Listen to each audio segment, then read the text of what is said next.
What's up, everyone? Welcome to another episode of 2 a.m. in Sweden. I am one of your hosts of the show, Hayes at AO Shifty, with the one, the only Steven at Steven_Springs.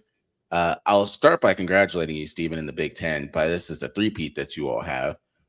But how are you doing? I'm good. Nothing new to report on. I'm not as sick as I thought I was going to be. Hmm. So that's dope. It's a big win. Yeah. But I got nothing. We can dive into it. So I do want to start off by Yep. just thanking everyone. So I started a new series, Stephen. It's a financial series in terms of credit cards. So Mm. I'm just going to be reviewing various different credit cards, giving my thoughts on it, giving the pros and cons when it comes to the credit cards. And then if anyone has any other ones that they want me to end up throwing out there, they can. I put it on Spotify, put it on YouTube, and I got traction from that. So this is something I'm probably going to keep doing at least 2 to 3 a week. So if anyone has thoughts on that, and then the other one is we will end up having a lot more topics involving Polymarket or Kalshi for those that don't know. It's something fully sports related because anything on Polymarket, it's prediction betting. So some people just do straight sports betting, others do prediction betting, and different prediction markets. So something I will start to add to the end of the show. It's a little bit of a funny. Me and a couple of my buddies, we do prediction market betting on what is going to the number one and number two show and movie on Netflix in the US and globally. Your boy lost bad last week on the US one because he thought that this period piece called Seven Tails was going to be number one. It ended up being the I'll be right back. I got a child calling me. you're good. So a lot of people are probably like, what the hell are you talking about? So Steve and I had been talking about various different some other topics that we'll talk about during the off season.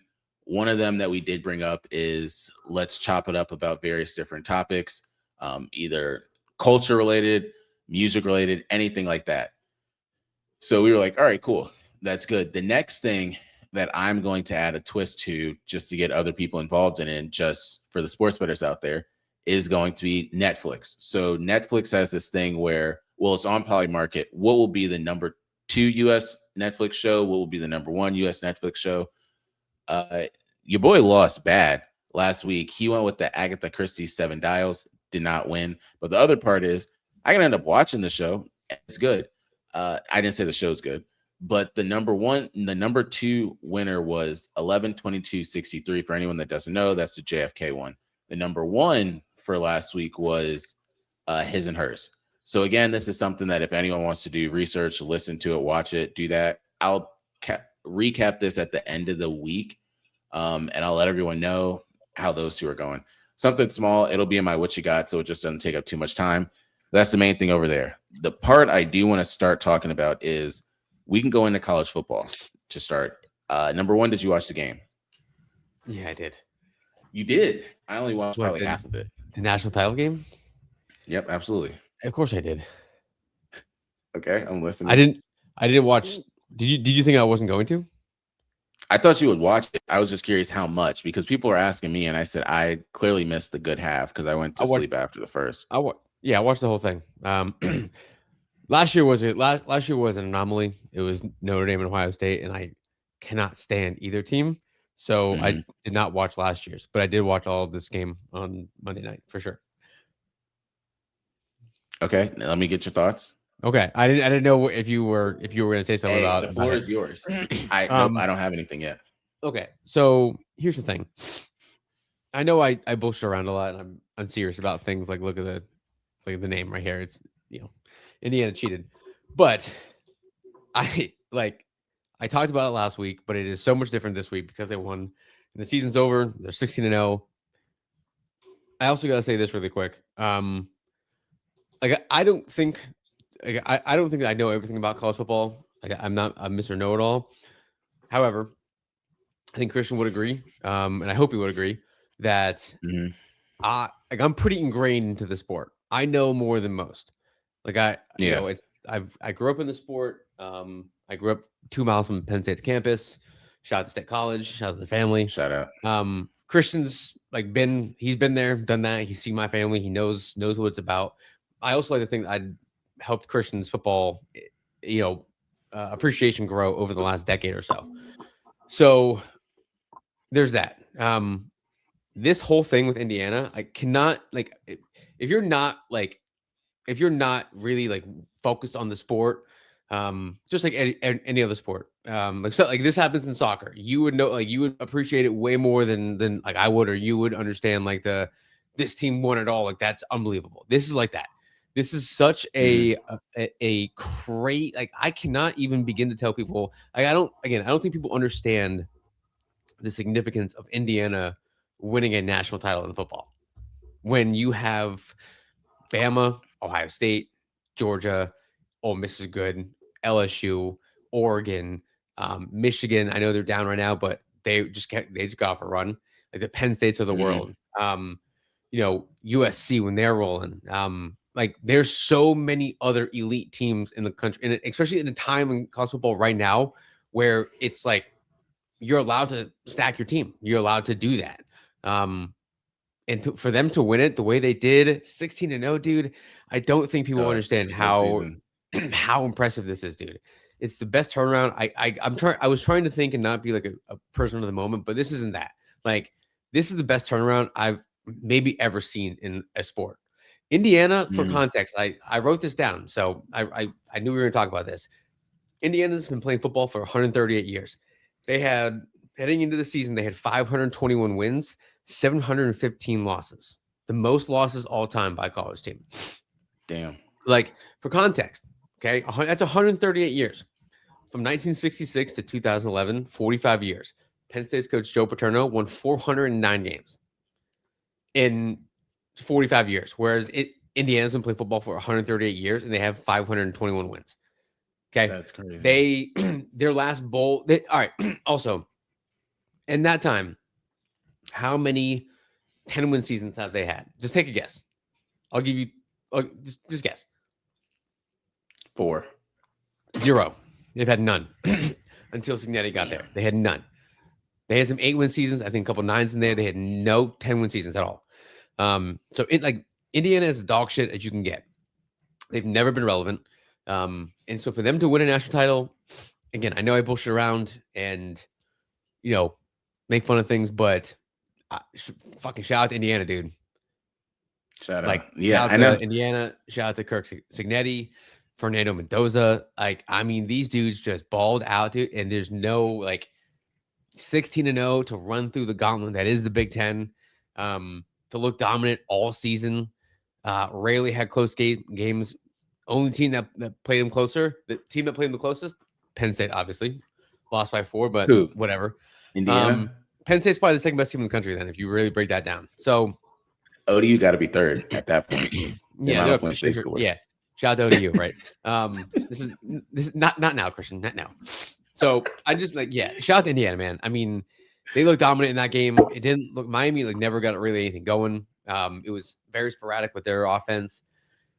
Miami's defense tried to keep it in there. They got some dudes on that defensive line. Miami does. Ruben Bain is going to be a nightmare in the NFL. Problem. He's so good. But and then when the graphic came on the screen afterwards, like all the confetti was falling, and it's like the aerial shots. It says as an Indiana logo, it says national champs. It looked like you had just finished the dynasty mode in NCAA on PlayStation. It did not look real. Mm-hmm. There's never gonna be a time where I look at this season and I'm like, and I believe that Indiana actually won a national title, because it's just it's so. You can go through the last 100 years of college football national champions. I promise you, there's not going to be a more improbable team than Indiana winning this year, especially in today's college football world. As you know, with the transfer portal and NIL, where you can just build a team, basically. For them to do it this year and any year, unbelievable. That's never going to happen again. It's insane. Yeah.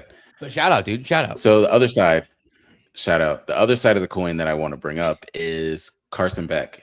Throughout, for anyone that watches any lick of college football, it ended the way it was going to end. Yeah. If you watch the Ole Miss game or any of them, it was he's missing all the deep balls. He's underthrowing them. And what happened on the interception? Yeah, the football gods are not going to let Carson Beck beat Indiana. Yeah, it wasn't going to happen. Yeah, did you? If you know, but did you see when they panned the camera on Carson Beck? I did. I did. Of course I did. Yeah, if you know, you know. Now, if you know, you know. The other part is Carson Beck. Do you think he's going to get drafted number 1? Carson Beck? No. There's no, Because there's like, odds out there saying he's going to no. go to the Cardinals. All right. I mean, I'm not gonna be surprised. Obviously, like if Fernando Mendoza goes number 1, I'm not gonna be surprised. But like, bro, I'm not. I just don't. There's something like when you see, like, when I saw Andrew Luck play in college, I was like, yeah, that dude right there. It was like Mhm. I don't feel. I mean, that's granted, that's a generational thing, but you can tell, that these guys can do it or they can't. And I don't trust. I'm not gonna take Fernando Mendoza, the number 1 pick, dude. Like he was I know. all I agree. like bubble screens and back shoulder fades. Like he Yeah. didn't do anything in RPOs. You're not doing that in the league, dude. You know, Mhm. and it's just like I'm not saying these guys are going to be good. Like I'm not like they can very well be. Obviously, we have no clue. Goes one of two ways. But like I just don't see him being a good NFL quarterback.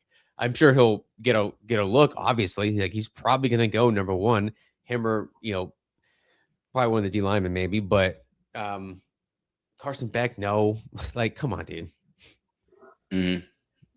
Now I hope I'm wrong. Then, Right? I hope I'm wrong. I hope these dudes will ball out. I hope Fernando Mendoza's story continues, bro. And he's like the league MVP in 6 years. That'd be dope. But like, I don't want to see it. I don't think that's going to happen. Then the team that he's going to go to, I don't really It's gonna know. be ass. Yeah, at this rate. So if you're looking into next year, because this is what a lot of people start to do, do you think who do you feel is going through the top 3 or 4 teams? Do you think it's going to be the same ones as this year, or do you feel new teams are going to step up? I think Notre Dame is going to be really good next year, unfortunately. I think them not making it, adds fuel to the fire, but they got these 2 wide receivers coming in. One kid from former 5-star from Ohio. I think they got 2 former 5-stars from Ohio State coming in. And they got, I think, another kid. They're going to be fine.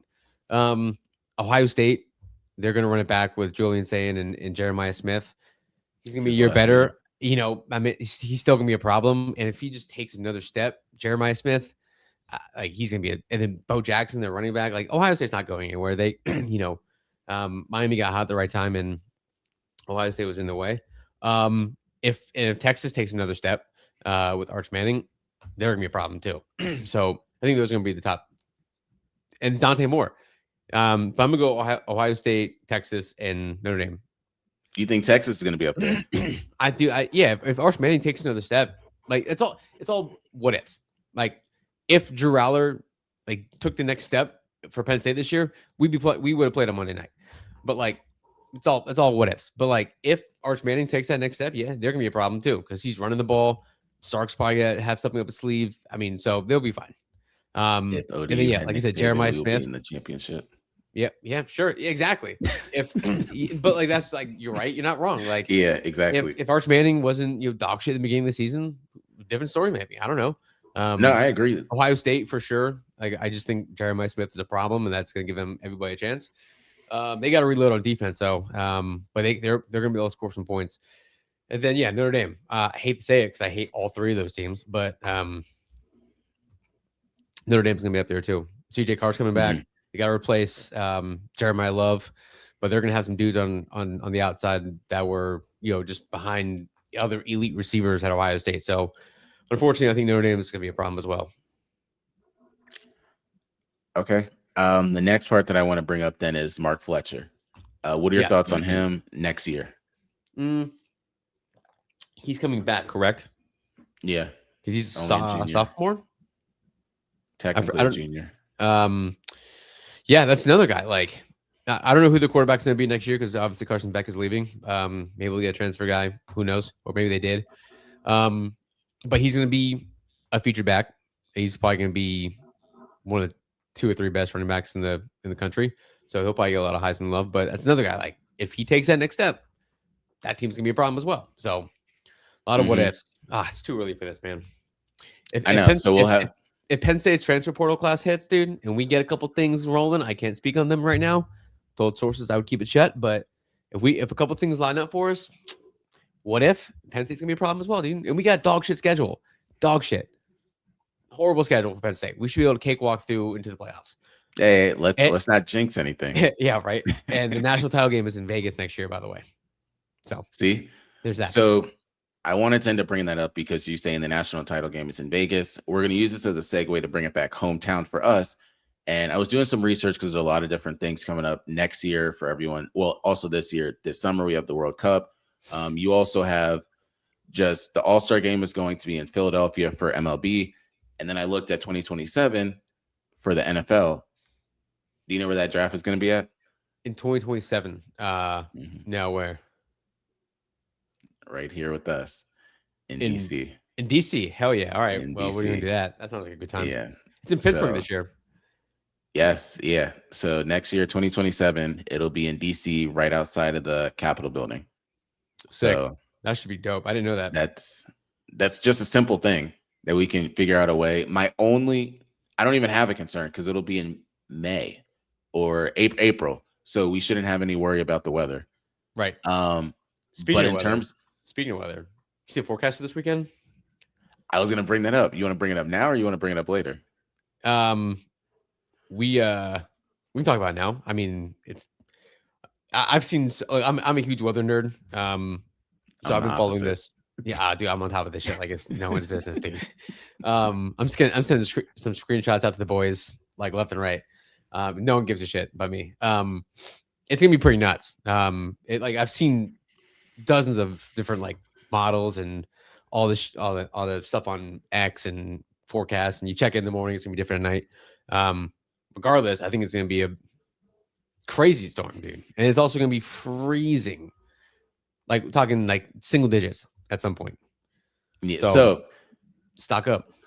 I went outside this morning and I had to I was walking to my car. It was 16 degrees. That's what Alexa and all those things said. 16 degrees. I went outside, it felt warm. But the weird part was 12 to 16 degrees. Fast forward to the evening, bro, it was like 43 degrees this afternoon. And then they're talking about 22 to 27 inches of snow. I was just talking to someone not too long ago. I said, we're either going to get the full 22, 27, or we're going to get 2. There's like no in between. Yeah, or it's going to rain. Yeah, exactly. Yeah. And then we're just all going to be disappointed. Yeah. At that point. So, oh man. What type of person are you, since we're on this topic, when it comes to snowstorms? Mm-hmm. Do you do everything right now, or do you wait till the day before? Pack what? Like, do you go to the store? Yeah. Now? Yeah. Yes, just because we have kids. Mm-hmm. And they need like an assortment of things. So yeah, my wife went to the store today, and then her and my daughter are actually going to Florida Friday morning. So they're gonna miss it. Yeah, they come back Monday night, so we'll see how that goes. Yeah, so it's just me and the homie kicking it all weekend. And our neighbors on the next door, who you've met, my neighbor Mike. Yeah. They're home this weekend, so we're just gonna, the whole time do it up, man, and we'll see how it goes. Mason has a swim meet supposedly on Sunday afternoon, so I doubt that's gonna happen. But if he does, we'll have updates on it for next week. Yeah. So the funny part, the funny part about that is, so we have different people that are currently right now in Vegas for a show that's going on, and they were like, "Oh, we're coming back on Friday or Saturday." I was like, "No, you're not. I don't really think you're gonna be coming back at that rate." So we'll keep everyone posted on it. Steven and I live in 2 different areas, and it's wild how the weather can just factor in to that. So that's a big topic that we'll dive into. We might bring it back up towards the end of the show because I do have different people that I was talking to at work, especially about the show and about the snow. I want to take this time now to we'll go into the NFL because I want to finish with the topic that touches home to Steven with the NBA, but with the NFL. So we're at the final 4 teams. For anyone that doesn't know, fuck the Jags. But the NFL has right now the Seahawks, the Rams, the Patriots, and the Broncos. I'm going to go through all of it because there's an important component to every single team that's in it. Seahawks, we already know what they are. We've seen how they are from the jump. The Rams, I went into work today. I was like, Jeff, like, how are you doing? He was like, you seen it? I was like, seen what? My Rams? You see what? Dog. This man, bro, I cannot have that. That's so obnoxious. Jeff, what are you? He was like, you see my Rams? No. And in my head, I had to write down in my notes. So he said the 49ers. He said the Rams. he said the Browns, and he said the Buccaneers. There's no way you're gonna lose when you have four teams. So, man, Jeff. yes, Jeff is on board with the Rams. He said it was a good weekend because his Rams end up winning. And then on the other side, you have the Patriots, who Stephon Diggs looks like he might be able to get to that Super Bowl game without Josh Allen and the Bills, which they fired their coach. And then the Broncos. And with the Broncos situation, I feel they have one of the shittier situations because Bo Nix broke his ankle. That's something that's tough. And then Jeff, I got his expert opinion. He said, well, he should be fine because he only broke his ankle. It isn't like he tore a ligament or anything in like his knee or did anything to his leg. And I was like, Jeff, he broke his ankle. Like he's gonna be out for a minute. It's not like he's coming back next game. And so my question to you is, in the first game, the Seahawks Rams, the betting odds right now are in favor of the Seahawks, 58% to 43%. So it's basically a mixture. They just played this out not too long ago. Your boy was at the game. Seahawks and Rams. Who do you have? I got to go with the Rams. Okay, I believe it. Stafford is definitely the best quarterback left. 100%. Like by far. Even if, I mean, Bo Nix obviously like no, but like by far. That throw he made to Davante Adams was in those conditions, insane. Like where he put it at, the only spike, the timing from the far hash. Oh, that was. I mean, Caleb Williams made an incredible throw. Like, it sucks that they lost that game because that throw is going to be remembered, but not like it should.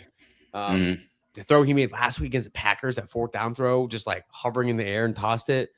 By the way, like, Caleb Williams is going to be fine. Like, the Bears are going to be fine, dude. Like, with him. Do you want to talk about that for a second? Let me finish my thought on Go ahead. Rams. But I said, we all know this. Experience matters in the playoffs. Stafford's been there, done that. And I just think, like he said after the game, you just need to make and I say that, God damn it, I say this every single fucking time. No one ever listens. Yeah. All he said, yes, I would love to go, whatever for like 20 or 30, 400 yards, 4 touchdowns and have that kind of game. But it's like, you got to just make the plays. Like, you got to make those plays. There's 4 or 5, maybe 6 throws a game that these guys got to make. Playoffs, it's probably like 3 or 4. He made those throws. Caleb Williams did not. That is the difference.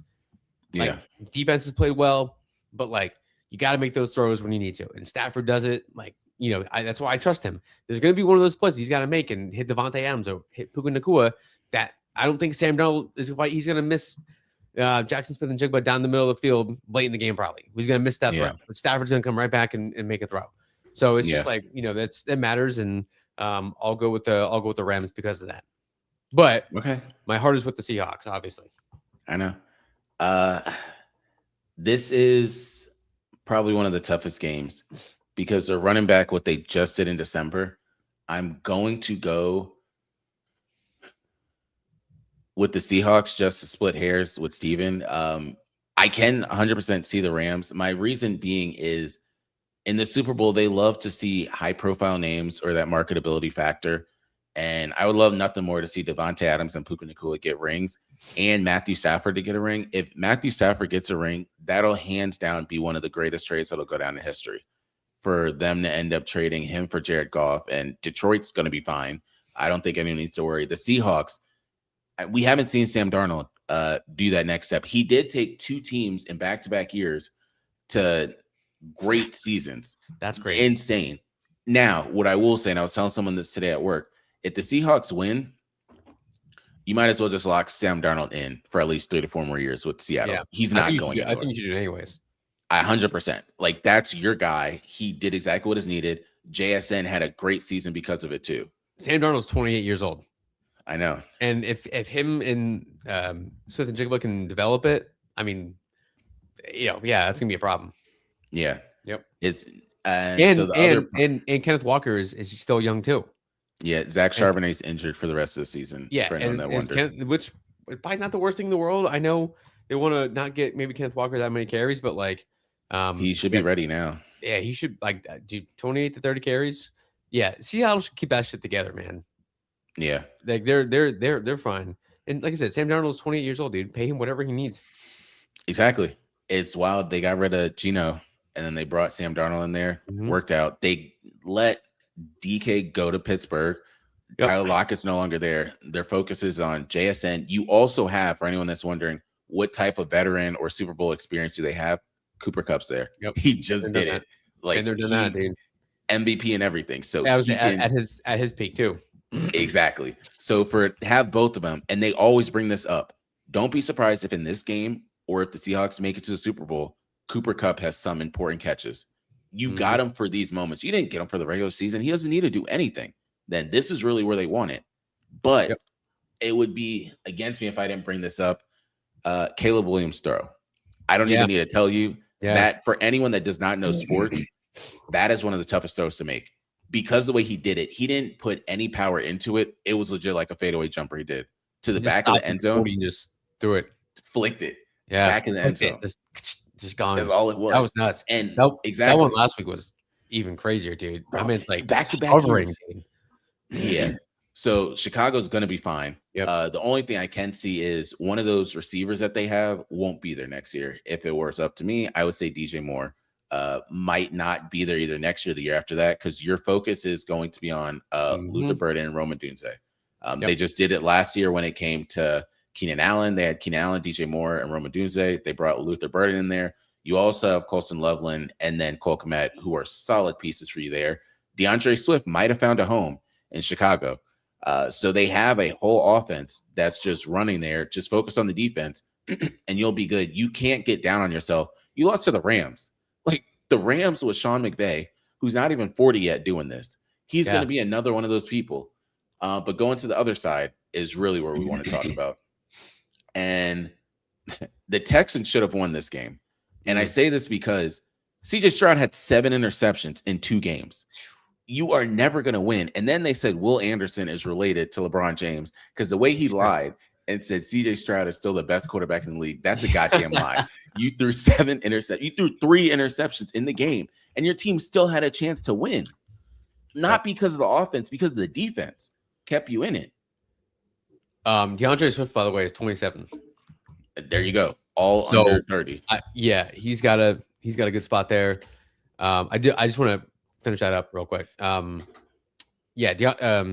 Moore is probably gone because why not build around those two guys? Like Luther Burden, he's it's all what ifs. Again, the whole thing is what ifs. But like you keep that core together. One of those guys is gonna have to split eventually because they're both gonna want to get paid. But yeah, Loveland, like he's gonna be like, that was a great. Go back and look at the tape. Go back and look at the tape because I said when we were talking about the draft and the Bears drafted Colston Loveland ahead of Tyler Warren, I didn't like it obviously because I love Tyler Warren, but like I said, this is better for what they want to do. Like this is better for what that offense wants to be. And like that's deep balls, spread the field. You'll put him out wide a little more. So Colston Loveland's gonna be a problem as well. So the Bears are not going anywhere. The Bears, like they'll probably be back in this position a lot in the next 5 to 6 years. Yeah, probably. that's gonna be a good division. The 4 of them. Yeah, great division. Yeah. What were we talking about McCarthy? What were we talking about before that? Patriots, Broncos. Yeah. Pats. Yeah. I mean, it's so first off, it's so unfortunate, dude. It's so unfortunate that Bo Nix got hurt. It's so unfortunate that the Bills lost because of that, like, or in that way. That was a catch, by the way. Brandon Cooks, I know. That was a catch. But yeah, I mean, I just don't see the Pats losing this one. No, and it just sucks. And they say the streak continues the way it's supposed to go. For however many years they said it's either been the Patriots or the Chiefs in the Super Bowl. You know how insane that is? You thought when Tom Brady left, it was done. Patrick Mahomes just took it for a minute, and then Drake May brought it back. Good call. That's crazy. Yeah. Wow. So that was cool. I have the Patriots on that side too. I just think that they're better. Good for Mike Vrabel, because that's another thing of they put that team together. They had John Mayo, wasn't the right one. Of course, you always question, why did this coach get fired? This, that, and the other. And then that happened. Now that we brought that part up, we have to bring up the elephant in the room that I talk about all the time. And I'm glad the GM and the owner understood this too, because this was a Bills' chance. This was their golden opportunity. They should not have lost that game. Like, it doesn't matter between crying Josh Allen or anything. That game really was theirs. And for the way they lost it is the other part. It's kind of like a, if not now, when. Yeah. I mean, someone like it's wild though that coaches get fired. I know. Because like coaches can only do so much, dude. Right? Like you got to go out and make the plays. Mm-hmm. And if you're throwing picks in critical spots over and over again, or you're missing throws over and over again, I know they're not going to let Josh Allen go, obviously. But like, it's always funny that like players a bad game, coach is gone the next day. Apparently he got fired in the locker room too, which is wild as well. Oh, right after the game. Yeah, that's the thing. It sucks that this happened to the Pagulas because they're Penn State people, so that's really unfortunate. It's a bad look for us. Not now though. Yeah, but yeah, if not now, when for the Bills? Josh Allen is, he's still younger. He's probably, what is he?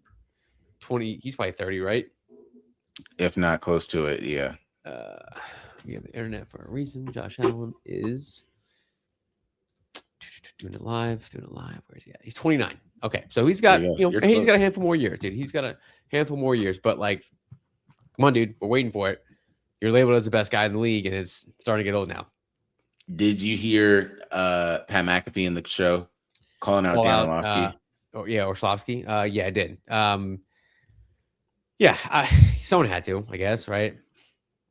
Mm-hmm. I do want to talk about this though. We don't have to talk about it this week, so we'll write it down to talk about next week, or maybe when the season ends.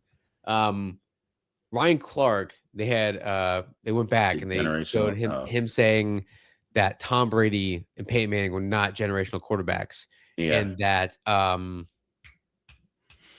who did he say is one of the quarterbacks? He said Andrew Luck was one. Andrew, he was talking about someone current. I forget who the hell he was talking about now. But he's not right on that, but he's not wrong. Like generational talent. Like when you talk about that, that's a different conversation. There needs to be two conversations. But we can talk about that another time. Arch Manning. Yes, he said, they were talking about Arch Manning as a generational talent, which remains to be seen, obviously. But like Michael Vick is a generational talent. Mm-hmm. Like Andrew Luck, Aaron Rodgers is a generational talent. We'll talk about this at another time, but I do want to talk about that as like a off-season topic. Yeah. Anyway. So that was the main part there. The last part I do want to bring up is we did have 3 coaching hirings. Do you like any of the hirings that happened or Mike McDaniel? It's funny because I was talking to my brother about this, who's trying to get them more into sports, and they were saying like, oh, Mike McDaniel's going to be a head coach somewhere. I was like, no, his time is done for a minute. He's going to be an OC. Yeah. He ended up getting the offense coordinator job in Los Angeles for the Chargers, which is a good situation for that team. If you look at what he's done with all the running backs, whether it is Raheem Mostert or even Devon Achane the past 2 years, they've done well. So you can only expect the same from Omarion Hampton as well over there. In terms of some of the different hirings that have happened, so the Vikings extend defensive coordinator Brian Flores' contract through 2026. So I guess he's just there another year. I don't know if he didn't like any of the options that were out there and they're just bringing him back. Robert Saleh is going to the Tennessee Titans.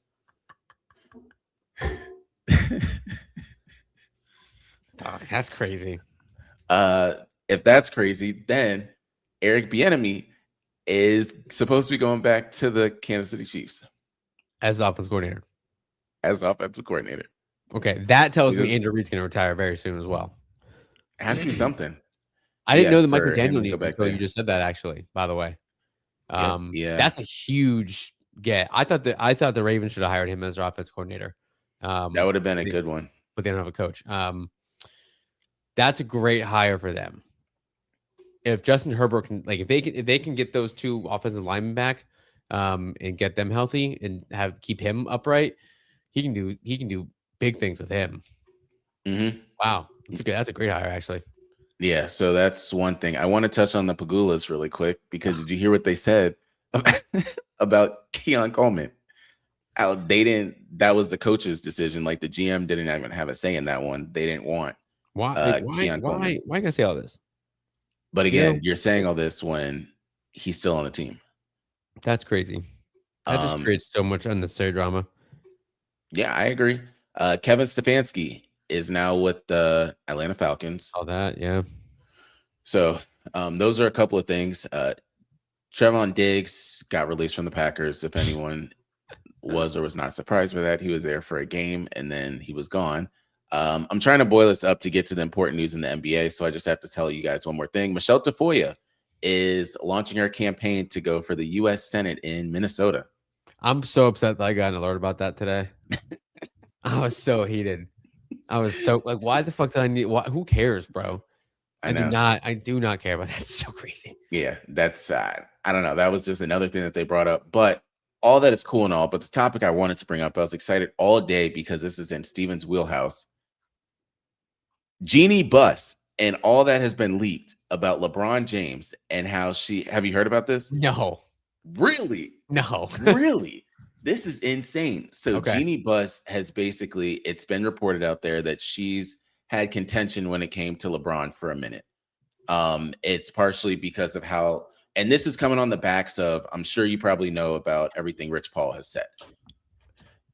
Yeah, I'm decently up to speed on that. Yeah. So essentially there's been a feud for a while. That's partially why the sale happened with the Lakers, with what Jeannie Buss ended up giving up. Basically, Jeannie Buss said that LeBron has an outsized ego. She felt that the clutch exerted too much control. She didn't like how LeBron was considered a savior. She didn't like, the big thing was the lack of accountability LeBron had when it came to the Westbrook trade, when she said that LeBron wanted the Westbrook trade to end up happening there. She also did not really want to sign an extension with LeBron in 2022. But she did it because she feared it would be a bad PR hit. It's so hard to want to like talk on that because who knows, right? Like, I don't know. Yeah, that's why. Where did that come from, by the way? Like, why did she say that? What was the reason? Was she on a podcast or something? No. So it got, part of it is it got leaked, but then she got a restraining order against her brothers. Interesting. Yeah, that's wild, I guess. I mean, I feel like it's always stuff in LeBron on the team he's on. There's always some drama that comes out. Something got leaked about something, and he had something to say about this and that. And like, I don't know. I'm sure he's usually not wrong about it because like he's the one on the court with the players and the Westbrook and whatever. But I know it's what the fuck. It's always something. It's crazy because I personally appreciate and like these type of stories because we only see the good PR with a lot of things, and then whether it is or is not true, you get to see that side. I wanted to bring that part up because then it goes into the part that I've heard from a ton of different NBA players and podcasters talking about Rich Paul and what he said when it came to Austin Reeves and how he should trade him and how it's put LeBron in a bad spot, because then LeBron, knowing again, LeBron brought Rich Paul to where he is. Anyone can end up saying that clear as day. The whole clutch thing would not be a thing if LeBron didn't end up having a say in some of that. And having the biggest name in the NBA being your top client only helps. But then the other part is Jeff Teague was saying that's not how you do it. Like, agents should not be talking. My question to you is, should an agent have a podcast? Yeah, I mean, short answer, yes. Just don't talk about that shit. Yeah, like you can give, behind the scenes stuff without giving away the behind the scenes stuff. Like, stop saying stupid shit, man. Yeah. Stop. Like, we're gonna have a segment each week now about stop saying stupid shit. Someone's gonna say something on a podcast within the next 7 days. It always happens, and like, we're gonna talk about it because you guys just stop doing that. Like, there's no reason to have those conversations. There's no reason to do so. No one benefits from it. It makes you look bad. It's a lose-lose situation. It makes Rich Paul look bad. It makes LeBron look bad. It makes everybody around. It's just like, oh God, stop saying stupid shit. But it's not surprising, right? Like, if someone's got a microphone in front of them, as they're gonna say something, someone's gonna say something. I do it every week, right? And I say stop saying stupid shit, and I keep saying stupid shit. But like, stop saying stupid shit. Yep, that's it. Yeah, So, final part that I want to bring up for anyone that doesn't pay attention to the NBA or what's going on with the Jonathan Kuminga situation. I'm bringing this situation up because did you hear what Mike Dunleavy said after No. Jonathan Kuminga? Oh my God. All right. So, Jonathan Kuminga and his camp demanded a trade. Yeah. Mike Dunleavy said, in order for you to demand a trade, there needs to be a demand, Whoa. and ended it there.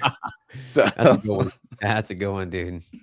So then on top of that, in the game yesterday, Jonathan Kuminga had 20 points. You could 100% tell this man did not even want to be on the team. Like, it's Right. just one of those, he's trying to prove that he can be somewhere else and end up making enough money and end up being there. Go do it. Trade deadline's right around the corner. We have like 2 weeks before the trade deadline.